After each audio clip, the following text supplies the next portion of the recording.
A lot of fantasy stories tend to focus on a personal adventure or a hero's journey. While The Witch and the Knight Will Survive still has a little bit of heroism, I think the main focus of this story is interesting and has more grounded approach. Young Agredius comes back to his homeland, only to find everyone is dead, but the town is still intact. He believes the witch is spreading a curse. He seeks the witch for revenge, finds her, only to find out that it's not her. There's something else behind this curse, so they decided to stick together to figure it out.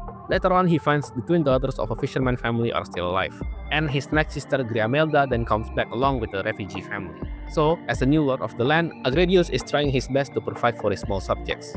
It's not easy since, as a cursed land, their access to the capital is cut off, and eventually there's more people coming seeking refuge. And with more people to feed, his job gets a lot harder.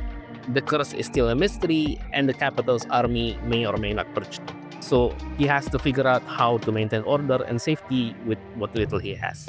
This is a fantasy story focused on rebuilding the town, and all the hardship that comes with it.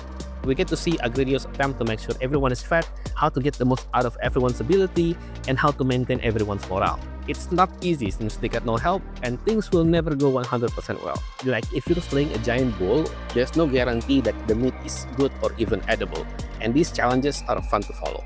The best part about this manga is the land has a lot of different kinds of people. We get to see how each one of them responds to the situation.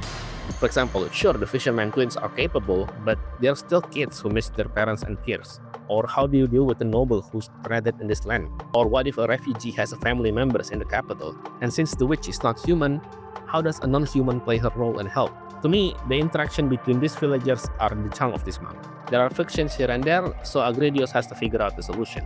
The bad news is the manga was axed, so the interesting premise didn't reach its potential and the last few chapters are obviously rushed. A bit of a shame since the art is also good, but I think the 15 or so chapters are still fun and worth a quick read. 7 out of 10.